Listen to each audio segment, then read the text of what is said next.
Charlemagne, Genghis Khan, and Scipio Africanus. History's ultimate trilogy, 3 books in one. In the middle of the 8th century, Europe was in a state of upheaval. The Islamic armies were still waging wars from Spain, while Vikings began raiding from the north. Heathen tribes in the west still fought constant skirmishes with one another over land and power, while the Catholic Church remained the only hope of stability in the realm. The French kingdoms were recently united, and with their unification, one of the greatest rulers of all time took the throne. The great barbarian King Charlemagne lived a prosperous life, conquering his enemies and setting Europe onto the path of reform. Over the course of his 72-year life, Charlemagne waged wars with his enemies and conquered their territory.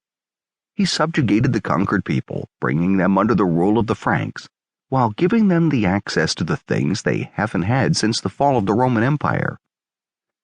Though his motivation was to spread Catholicism to those who did not worship his God, Charlemagne's reforms made it possible for them to remain in his kingdom and live a prosperous life. Through the alterations in education, currency, art, music, and leadership, Charlemagne brought stability back to Europe, setting it on the path to thrive for years to come. Genghis Khan was arguably one of the most decisive figures in medieval history. He is responsible for the creation and management of one of history's largest empires. He did things during this rise to power and the subsequent conquests that followed it that will be remembered in history for their brutality and bloodshed, giving him a mixed reputation across the world. This biography explores the life of Genghis Khan, breaking down the benevolent unifier and leader, and the horrifically violent warlord that he was.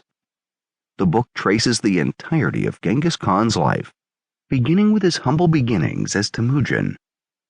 The harrowing political instability which Temujin found himself born in gave way to his conquests across Mongolia, unifying the country with unprecedented sincerity. Upon taking power, Temujin became Genghis Khan and set out to conquer what he was likely hoping would be the entire world. We follow the life of Genghis Khan and his Mongol army through their bloody campaigns on all borders of the rapidly expanding Mongolian Empire, and also what came of the empire after Genghis Khan's death. It is a truly magnificent story, marked by ambition and violence in a relatively short time. One man's willpower was able to change the world in sweepingly dramatic ways, and this biography paints the exciting picture of one of medieval history's most epic sagas. Publius Cornelius Scipio Africanus, the Roman military genius. Publius Cornelius Scipio Africanus the Elder was a man who made a difference in his own time. Indeed, he could have been said to be a legend. In all fairness, since he was a skilled orator, he had a hand in creating that legend, building himself up larger than life to inspire the men he led into battle, and to place fear into the hearts of his enemies. Not as much is known about his personal life. He seems to have been a very private man, and many of the documents, such as his personal journal, have been lost to the ravages of time. Still, we have accounts by Polybius and Livy, as well as endless commentary down through the ages about his battles, his strategies, and the way he changed the Romans' approach to military encounters.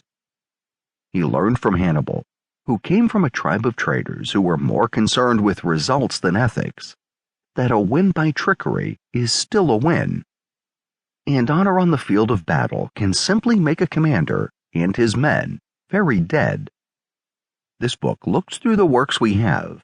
It speculates about what his personal life might have been like, and it asks questions while making correlations. Welcome to ancient Rome. May you enjoy your tour of it.